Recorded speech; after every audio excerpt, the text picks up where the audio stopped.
Hello, everyone. Today I've invited my friend Nicole Soares from B Squared Credit in to talk about credit.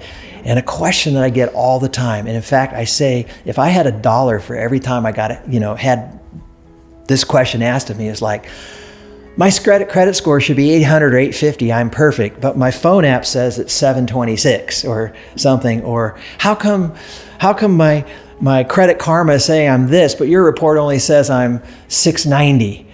What's up with that? And I go, I don't know. I think credit scores different at any different time of day, but I thought I'd ask you, Nicole, what's up with credit scores? And how come my phone app gives me one and the lender, when he pulls this report, gives another?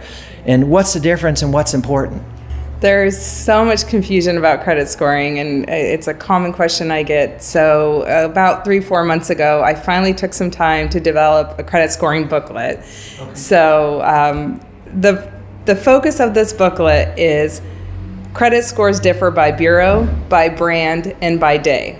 So I'm going to take day first because it's just easiest, right? It's a living and breathing thing because each of our credit reports are getting updated daily. Okay. There's 3 major credit scores: TransUnion, Equifax, and Experian. So that's what I mean. It varies by brand, right? There are 3 companies that all have credit reporting data about us, and it can differ. And it's okay to differ. As a creditor, let's say ABC Loan Company, it's optional for them to report to 1, 2, or 3 bureaus. Okay. A lot of people think it's mandatory. It's not, it's optional. Okay. And then it differs by brand. That's where the biggest confusion comes in because I know there's different brands of credit score. So Fair Isaac has a brand called FICO. Yeah, I know that word. FICO is what you as a lender use because it is the most trusted brand. So 90% of loan decisions utilize FICO credit scoring.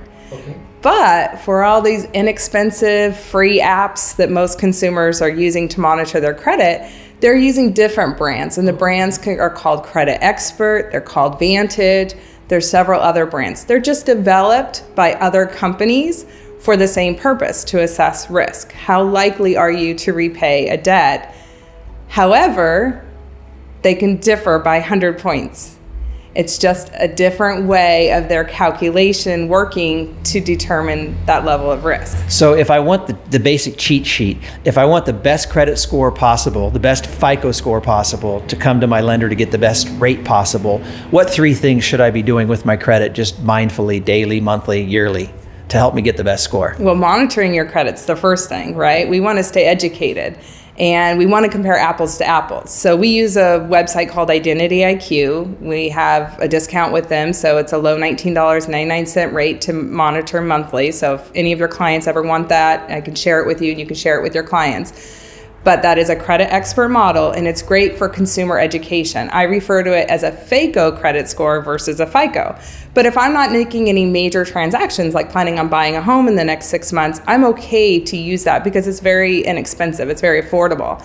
But if I want to make a major purchase, then it's better for me to get my actual FICO score. I can go to myfico.com and get it directly from FICO, okay. Or I can go to a lender like you and apply for credit and you'll pull it. Okay.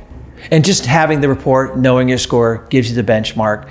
And then other than that, we just need to pay our bills on time, right? Is that the basic? Right. So the credit score is pretty complicated on how it's made up. I mean, 35% is do you pay your bills on time? So when I have a client that you've referred me or other loan officers refer me, I'm focusing on kind of clean up that 35% and how will that help raise that client's score. But at the same time I'm doing that credit repair cleanup, I'm educating them on how to impact the 65% of their credit score that really can only come from their behavior, right? So do they have enough good credit? Do they have a mix of credit types, credit cards, installment loans, mortgages? As well as what are the balances on those revolving accounts, such as credit cards. So we call that a balance to limit ratio. We want to keep that as low as possible. So ideally, you're using your credit cards and paying them off in full every month because somebody with that behavior has a lower likelihood of defaulting, and therefore their credit scores are higher. That's wonderful. Well, you've given me a wealth of information. I appreciate you coming in and sharing today. Thank you so much. Thanks for having me.